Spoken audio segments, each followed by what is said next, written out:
you all with me, guys? Do you guys understand what I'm trying to say? Guys, I need you to communicate with me, okay?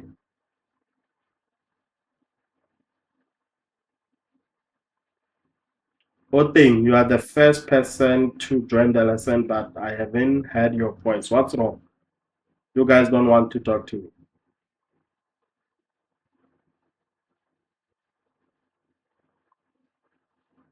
Guys, can you hear me? Let's start from there. Can you hear me? Can you see the screen?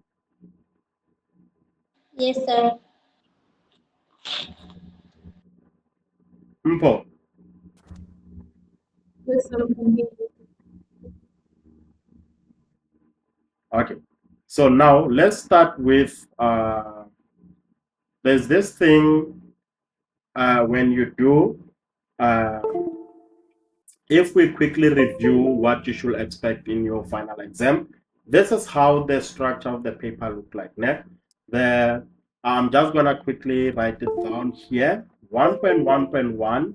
So 1.1.1, it has to do with a quadratic equation. Okay, but even on 1.1.2, both of these two questions, there will be quadratic equation. But the 1.1.2, they'll say correct to decimal place. This is where you use the quadratic formula. We'll definitely talk about that on the upcoming lessons. On 1.1.1, it's where they test if you can factor out a quadratic equation. Can you put the quadratic equation in the correct standard form? And you'll find some of the question looking like this: x into x minus 1, it's equal to 0 for just 2 marks, and they want you to solve for x. So that's what you should expect. Then on 1.1.3, this is where they ask inequalities. Then there'll be 1.1.4 where they do sets. Then they'll move to 1.2. 1.2 expect simultaneous equations. You see, it's always like that. And then 1.3, they test if you know the basics. But what they're going to do, they will mix maybe 2 to 3 topics on 1.1.3, which has to do with nature of the roots. Can you determine the nature of the roots? Sometimes they can also include exponents. So if you understand all these things, trust me, that's how you get good marks when it comes to exam. Getting good marks is not about staying all night studying. You need to have a plan. Do you guys understand what I'm saying? Yes, sir. 100%. Yes, sir. Okay, so now I want to first start with if we can just start with the, what is this? This is one of the questions that they will test you maybe when it comes to checking what is this? The basics. So you'll see that we call this thing the relationship. This is what we call the relationships between numbers. So this is where everything starts. I'm not sure if you guys have ever seen the question of the relationship between numbers. I know that you did see something like this in your most of the time they tested this in term 1. So just in case you get this in your 1.3, so they'll give you something like, let's say you are given p to be equals to 2x plus 6, and this thing is divided by 2x minus 6. And the questions that they will ask you, the first question that they'll ask you is that they will say, for which values of x will p be undefined? That's where they're gonna start. So you need to understand that if I have a square root and a fraction, this is how it looks like. It's a over b. So for which values of x will This just to save time, guys. I'm not gonna write the question down because we still have to discuss some of the things. So now, relationship between numbers has to do with undefined, natural numbers, prime numbers, and so on. So now, when they ask you for which values of x is this equation undefined, can someone tell me what is the first thing that you do when we check if a number is undefined? What are you going to do first? Anyone?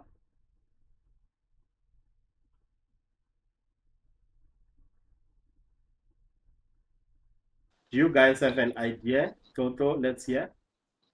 I believe that maybe you have to, if you're given a set of numbers, you have to substitute in X and put in your calculator to check which one will be undefined. Which one will be undefined? So are you saying that we need to check different numbers on the value of x? Like if you're given the values of X, then you can substitute those values in the equation, and then you can just go to the calculator and you can check which numbers when you substitute them will give you an undefined answer. Okay, thank you very much for your answer, Toto. I'm coming back to you. Anyone who have a different idea how we can work? Guys, remember, we should be having fun. We need to talk, discuss these things. That's how we do the maths lesson. That's another way of improving. If you are not do if this is the same thing that you do in class, please try and change. Ask questions, communicate with your teacher. Make sure that when other learners are raising their hand, you also do the same. Try yourself, okay? Challenge yourself. So, ladies and gents, this tells me that you don't understand what is undefined. Can someone please, let's start by asking this thing. What is an undefined? When I say something, it's undefined. Because, okay, what is undefined? I think this is where we should start by explaining undefined. So can you see that you have a lot of gaps when it comes to basics? What is undefined? Anyone?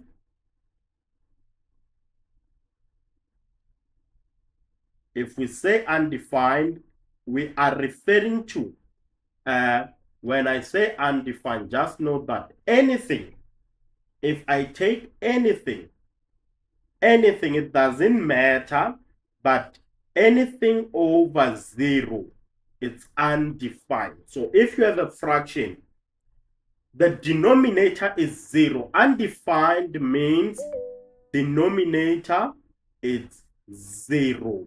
So now, this is what we call undefined. Denominator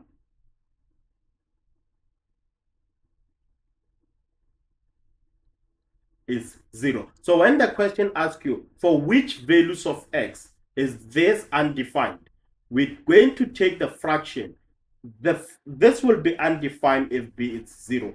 Therefore, you take the denominator, and what is your denominator? You're going to take the denominator, this part here, and equate it to 0, then solve for x. So we're going to take the 2x minus 6, equate that guy to 0, then we solve for x. The 6 comes to the other side. It changes from negative to positive. Divide both sides by 2. Divide the other side by 2.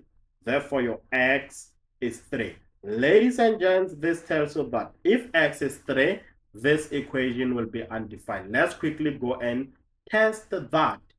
Can you take this equation on your calculator where there's x, put 3, you should get undefined. So this will be 2 into 3 plus 6 over 2 into 3 minus 6. This should give you 0. I hope you guys understand on that one. Eh? Are you all happy about that? Yes.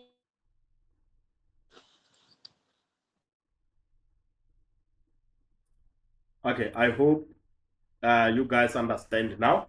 In an exam, when they ask you for which values of x is this undefined, so these are the things that we don't pay attention on, and these things they can definitely sorry, these things, they can definitely improve your marks. You'll see, you can apply this thing even on functions. Okay, so now, for which values of x will this be 0? You see, the first question was asking for undefined. So the second question, for which values of x, for which, we need to know for which, we need to know for which values of x will p be equal to 0 when you are in grade 11 or 12, but in most cases in grade 11, you should expect this type of question. So for which values of x will p be 0? Remember, p is the root of 2x plus 6 over 2x minus 6. So if you have a fraction, remember p is given as 2x plus 6 over 2x minus 6. So if you have a fraction and we have 0 on top, so 0 over anything, you see, these are the most important basics. This is where that distinction starts, by understanding this. So 0 over anything is 0. When they ask you for which values of x will p be 0, you're going to get the number on top, your fraction, your numerator. You equate that numerator to 0 and solve. So what we're going to do, we're just going to take the 2x plus 6, we equate it to 0 and solve. So the 2x will be, the 6 comes to the other side to be negative. Therefore, this gives us x to be minus 3. So if x is minus 3, this equation will be 0. So they can definitely ask you a lot of questions based on the relationship of numbers. They can ask you a lot of questions. Trust me. You guys have any questions so far? Are you all good? Yes, sir. Yes, sir. Yes, sir. Okay, so now listen. If I take this, if I take the equation, the very same equation, which is p, it equals to the root of 2x plus 6 over 2x minus 6. And now I ask you that for which values of x, okay, let's try to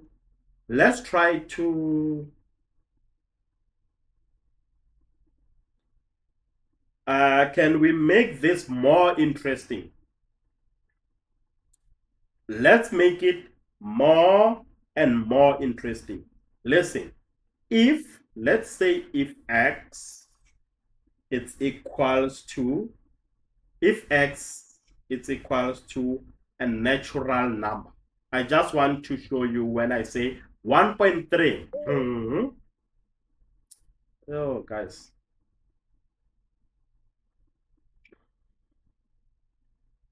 Hey, you see, this 1.3 question will be the end of a lot of students. This one, they'll say if x is a natural number, okay? If x is a natural number, what, listen, what is the greatest value? What is the greatest value? So they're asking, what is the greatest value of x? I just have more students requesting. What is the value of x? What is the value of x? So it will be like, what is the value of x? For which p will be non-real. So this one, in grade 11, as a grade 11 learner or in grade 12, but in most cases for grade 11, you'll get it on 1.3. Please trust me. So we talked about that 1.3, the mixed question. So now they are trying to check, does this learner know what is a natural number? And then, does this learner know what is a non-real?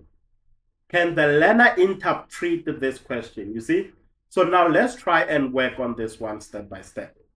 If x is a natural number, I need you guys to pay attention. If x is a natural number, what is the greatest value of x, for which p will be non-real? Ladies and gents, what is a non-real? A non-real, it's when you have a square root, then inside the square root you have a negative number. So that will be a non-real. E.g., if I have the root of -9, that's an imaginary number. You will get an error. So the square root of negative number. So the number under the root sign is negative. So this tells you that therefore the 2x plus 6 over the 2x minus 6, it should be negative. This is where you start. It's negative. Okay, so now we're going to start with the smallest number, then we're going to test those numbers. Let's start with the smallest number. You start with the smallest natural number. So you need to test all the natural number until we get the greatest value of x, for which p will be a non-real. So the smallest natural number is 1. So if x1 is a natural number, if x is 1, what is the value of p? Meaning from the equation where there's x, you put 1. So this will be the root of 2 times 1, that's 2 plus 6, that's 8. We're going to have 8 on top over 2 times 1, that's 2. 2 minus 4, that's minus 2 minus 6, that's minus 4. So this will give you the root of what? -2. So therefore, can you see that? Therefore, can you see that if x is 1, we get a non-real. So we know that -2, that's a non-real. That's the smallest natural number. You're going to test if x is equals to 2. That's the next natural number. So if x is 2, on the equation where there's x, you put 2. So on top, we're going to have 2 times 2, that's 4 plus 6, that's 10. So this will be 10 over, then 2 times 2, that's 4 minus 6. This gives us -2. So this is -2, and this gives us the root of -5. Okay, so now let's continue with this. If x is 3, I'm not going to waste time on that. I'll just do the substitution. On top, I'm going to have 2 times 3, that's 6, plus 6, that's 12. On bottom, it's 0. So this will be 12 over 0. Anything over 0, it's undefined. So this gives us undefined. Then I'm going to move and test if x is 4. So if x is 4, then look at this. P is equals to, the top part is 2 times 4. That's 8 plus 6. That's going to be 14. And then now on bottom, I have 4. So this will be 14 over 4. 14 over 4, what is this giving you? 14 over 4, we know that we can write this as a mixed fraction, which is 3/1 over 2. This is a real number because it's not a negative, it's a real. So since it's a real, the question said, what is the greatest value of x, for which p will be a real number? And we're testing for what? Natural numbers. So you're going to go back and tick all those that gave us non-real. All those that gave us non-real, even this one, we got this as a non-real. Then I'm going to also tick this one. Then you're going to choose the greatest natural number, which is 2. So the answer is 2. Find the greatest value of x. Therefore, we're going to conclude and say x is 2. So what you're going to do on this question is like 4 marks.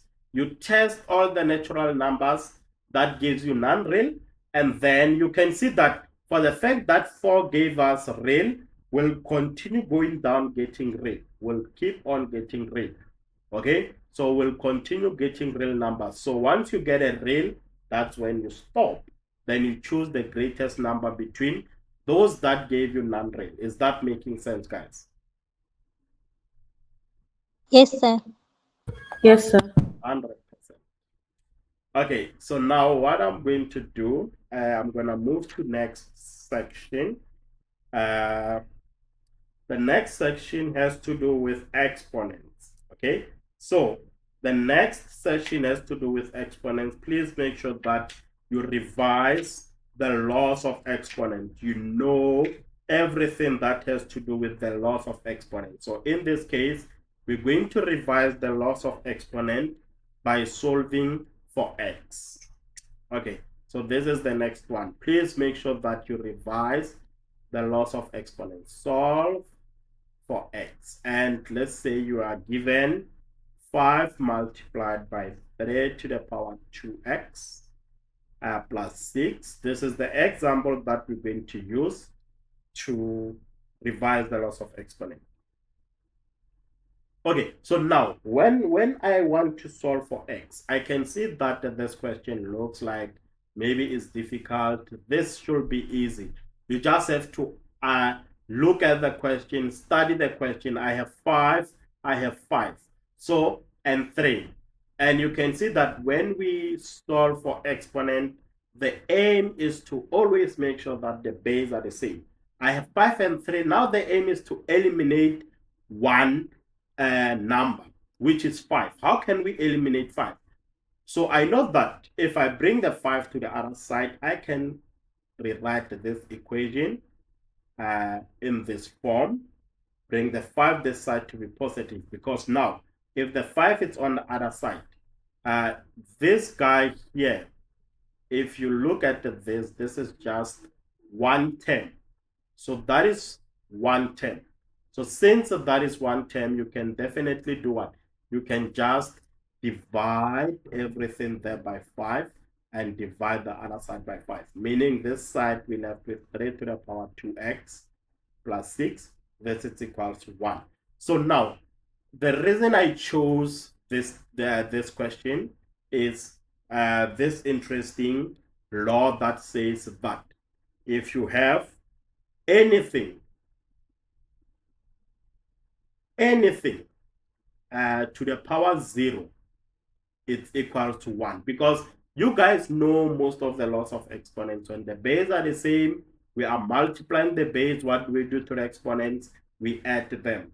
When dividing the same, what you see? So those are some of the laws that you guys you really enjoy working with them. But what about this kind of laws where anything to the power 0? Because now this law can help us to make the base to be the same on both sides. Meaning, if we need the base on the right hand side, we need to change this thing and write it as 3 to the power 0, because now if the base are equal, therefore this tells you that even the exponents are equal. So this 2x plus 6 will be 0.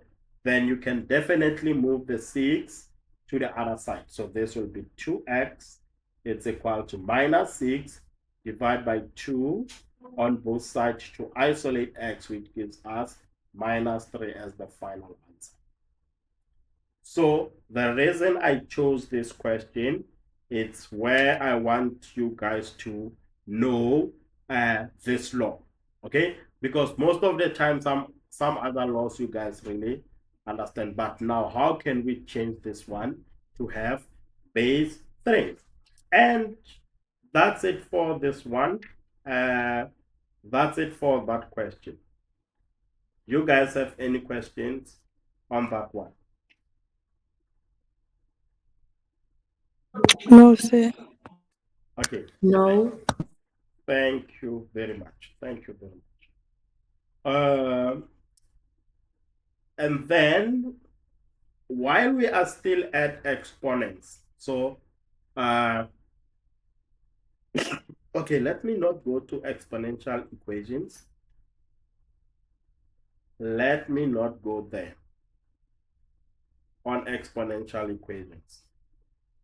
We're just gonna try and move to the next part of this revision, which has to do with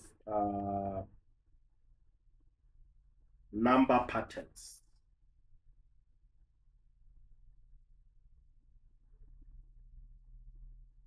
Okay, so on the number patterns, guys, don't worry.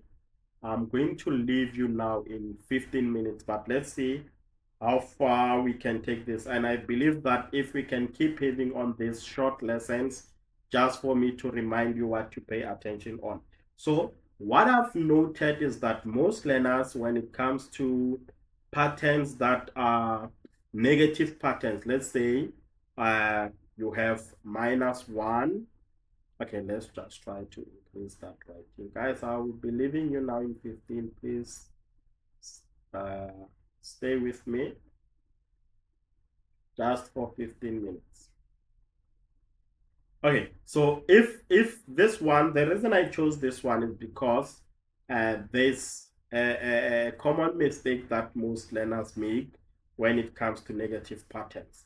Okay, because you guys are used to working with positive patterns. Okay, so when it's like this and we need to find, in most cases they'll say find a general term, find the next two terms of the sequence, and then they'll say which term in the sequence will be equal to blah blah blah. But one thing that you guys get wrong is finding the common difference. If you still remember, the pattern has a constant difference. And how do we check that? We take T2, we minus T1, and then the answer should be the same as when you take T3, you minus T2. So I'm just going to try and label my terms. This is my T1, this is my T2, and this is my T3, this is my T4. Okay, so now you need to pay attention. What is your T2? It's -2. Minus T1, you need to put it inside the bracket because it's negative. You'll see how this works. Let's go to T3. That's -3. Then you minus T2. Make sure that you put it inside the bracket. So now the next step, this is the common mistake. Most learners, sometimes they even forget to include the negative inside the bracket, and then some learners, they multiply out the bracket incorrectly. So the reason we are working on this is to make sure that you pay attention on those common mistakes. So when you multiply out the bracket, it will be -2. Minus times minus, that's +1. The other side is -3. Minus and minus, that's +2. Then this will give us -1 plus 1, that's -1. And this is equals to -1. So therefore, we can conclude and say the constant difference is -1. Ladies and gents, if you are looking for the general term, so another thing in the exam, instead of saying find the general term, find the general term, they will say find the nth term. So the general term and the nth term, they just want you to find the root. And since this is a linear, which rule do we use? It's a plus into n minus 1 times d. Some of you use tn is equal to dn plus c. So one of these two formulas, we can try and apply both of these formulas and see what we get. So let me quickly work on the first one. So the first one, where you have tn is equals to a plus n minus 1 times d. A is the first term of the sequence, which is -1. So tn, we're going to say tn will be equal to a, it's -1 plus n minus 1 times d, which is -1. So the next thing that you need to do, you need to multiply out the brackets. You need to multiply out the bracket, then your Tn will be minus 1 plus, okay, so it will be minus 1 times n, which gives you negative n. Minus 1 times minus 1, that's positive 1. So what we did, we just multiply every term. Multiply every term inside the bracket by negative 1. Therefore, the like terms, these two guys, the same numbers with different sign, they cancel. The general term of the sequence is just negative n. So the shortest way to do this, I can say that you can use this formula. So you can try and use the formula and see what you get. And that's it for the number pattern. This is what I wanted to work on number pattern. I hope you guys understand what we are doing this side. Nah? Okay, so now uh, I want us to just use the remaining minutes to discuss this one when it comes to functions. Okay, so when it comes to function, most of the questions that gives you guys problems, it's questions like for which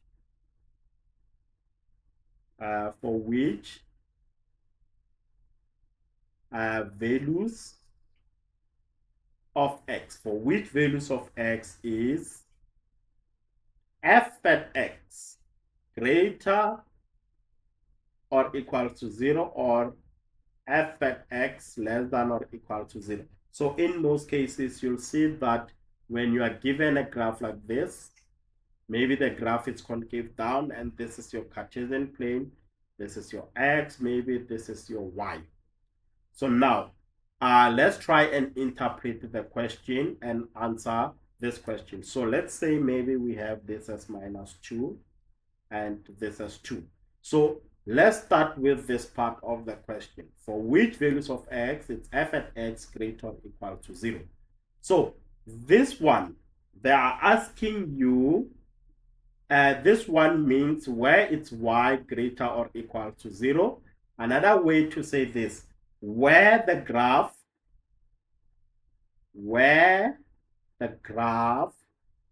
do what? Where the graph lie above the x-axis. That's what they are asking. So you'll go to your graph, okay? You indicate where the graph is above. From this point going up, the graph is above, all the way to that point, the graph is above. So this tells you that to answer this question, x must be from this point going in that direction, and from this point going in that direction. Pay attention. The answer, it will be x must be less than or equals to 2, which is that side, and greater or equal to negative 2. So if you don't understand this notation, this interval notation, another way to write this, you're gonna use big brackets, write the small number first. You're gonna say x must be an element of small number, and then write the bigger number. Use big bracket because they said different if you write it like this. When you write it with small bracket, you mean that x is this solution is for f at x greater than 0. You see? But if it's f at x greater or equal to 0, it should be for this one. You use big bracket. So the big bracket, it means the answer is included. Minus 2 is included.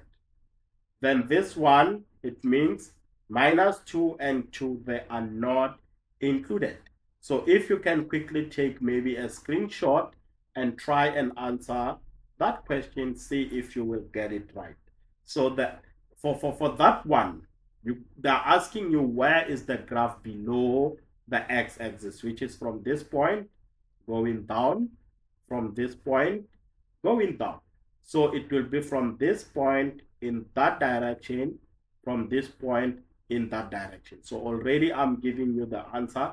You can try and see if you will be able to write down the notation. And ladies and gents, this is where we're gonna stop on the revision. This is the revision where I show you guys some of the questions that you need to pay attention on. Nothing much. Do you guys have any questions? No, sir. No, sir. Okay, I guess that's it for today. Thank you guys very much for attending. I'll see you guys. I'm not sure when will be the next lesson, but thank you very much and have a blessed evening.